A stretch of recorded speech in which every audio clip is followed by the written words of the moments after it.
কোনো ঔষধ নোখোৱাকৈ ৩ মাহত ডায়েবেটিছ সম্পূৰ্ণৰূপে ভাল কৰি দিলে। আমাৰ লগত আছে আক্ৰাচু নহয় জানো, নাই সদৌ অসম কোচ ৰাজবংশী ছাত্ৰ সন্থা সদৌ অসম কোচ ৰাজবংশী ছাত্ৰ সন্থাৰ চেণ্ট্ৰেল ছেক্ৰেটাৰী। আপোনাৰ নাম? শ্ৰী দীপক বৰা। আৰু ঘৰ? মোৰ লখিমপুৰ আজাদ। আচ্ছা, আজাদ মোৰ মামাহঁতৰ ঘৰৰ ওচৰতে। মোৰ মামাহঁতৰ ঘৰ এই কুমাৰকটাত। এখেত আহিছিলে ফেব্ৰুৱাৰী মাহত মোৰ তালৈ, 11 ফেব্ৰুৱাৰী। সেইদিনাখন তেখেতৰ HbA1c আছিলে 12.10, অৰ্থাৎ আকাশত আছিল চুগাৰ।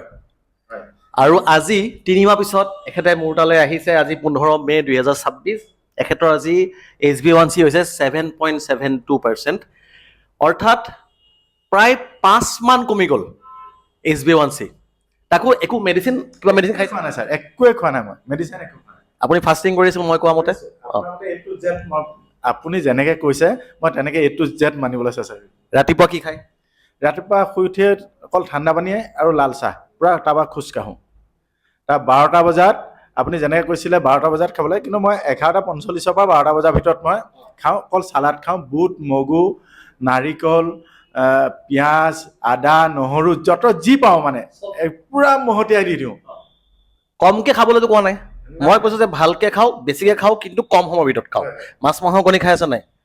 3টা বজাত আপুনি ভাত খাব কৈছিলে, তেতিয়া চাই মই ডকচি দিওঁ, কিন্তু যি পাওঁ একদম বেয়া পাবলৈ উপায় নাই, ডকচি দিওঁ তেতিয়া।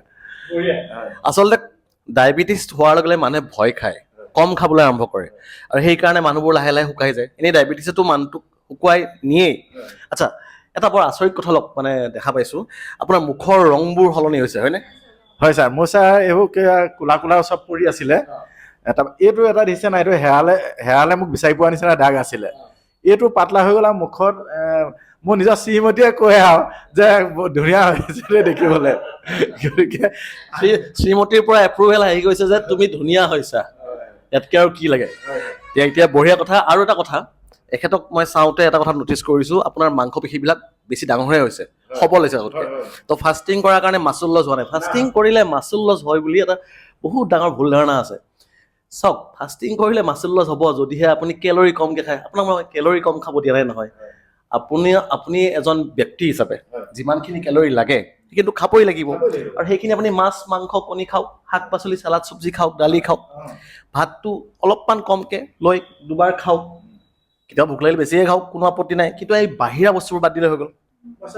টোটেলি আপুনি যেনেকৈ কৈছিলে মহদিয়া জাতীয় সামগ্ৰী, সেইদিনাৰ পৰা আজিলৈকে একো খাই পোৱা নাই। টোটেলি এইটো চেনি জাতীয় সোৱাদ, মিঠা, হোটেলত কিবা কিবি A to Z এৰি দিলোঁ। অকল মই এটাই খাওঁ, ভাতটো আৰু লগত যি পাওঁ। আচ্ছা, আৰু এটা কথা, এখেতে আৰু এটা ভাল কাম কৰিছে। এখেতে এইখিনি কথাটো শুনি নিজেতো ভাল হৈছে, আৰু কেইজনক ভাল কৰিছে? এতিয়ালৈ 5জনক। মই এজনক ক'লো, একদম মোৰ শহু দেউতাৰ নিচিনা, মোৰ মানে হেৰিয়াত ক'লো, যদি আপোনাৰ মৰিবলৈ আছে, চেনি তেনি যিমান পাৰ সোনকালে খাই মৰি যাওক, ঘৰখন বৰবাদ কৰি লাভ নাই। যদি বাচিবলৈ মন আছে, মই যেনেকৈ কৈছোঁ তেনেকৈ শুনক। আৰু এতিয়া আপোনালোকৰ আগত কওঁ ন, অলপ অভদ্ৰ মাতটো মাতি দম দি কৈছোঁ, মানে কিছুমান বুঢ়া মানুহক ভালকৈ কৈ লাভ নাই। এতিয়া তেখেতে মোৰ মতে শুনিলে, আজি 2 মাহত তেখেতৰ চুগাৰ নৰ্মেল পজিশ্যনত আহিছে। মই কিন্তু আপুনিহে ডক্টৰ, মই ডক্টৰ নহয় কিন্তু দেই।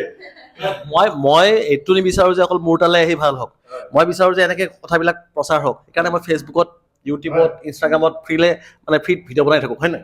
এতিয়া মই আপোনাৰ তেতিয়াবা যিমান পাইছোঁ প্ৰায়খিনিয়ে মই শ্বেয়াৰ কৰোঁ। শ্বেয়াৰ কৰি মই সকলোকে এটা কওঁ, লিংকবোৰ চব দি দিওঁ, যে আপোনাৰ লক্ষ্য যিটো উদ্দেশ্য, যে ডায়েবেটিছ মুক্ত অসম, এইটো আচলতে সকলোৱে হ'ব লাগে। এতিয়া আমি লখিমপুৰত আজি লগ পাইছোঁ আৰু লগ পাম বৰা ডাঙৰীয়া। আমাৰ সেই একেলগে দৌৰাৰ হাবিয়াসটো থাকি গ'লে এদিন দৌৰিব লাগিব। দৌৰিব লাগিব। ঠিক আছে, বহুত বহুত ভাল লাগিলে। হয়, এতিয়া বাইদেউ অলপ লাজ পাই যায়। বাইদেউক মানে এখেতে পুৰা জোৰ দি আছে যে মানে মোক চেফ দিবৰ কাৰণে কাৰোবাক গাইড নালাগে জানো? মইতো খাবলৈ মন কৰিম, তেতিয়া এইফালে চেফ দিয়ে, পুৰা গালি আৰম্ভ কৰি দিয়ে, তেতিয়াতো বাধ্য মানে ৰৈ দিওঁ আৰু।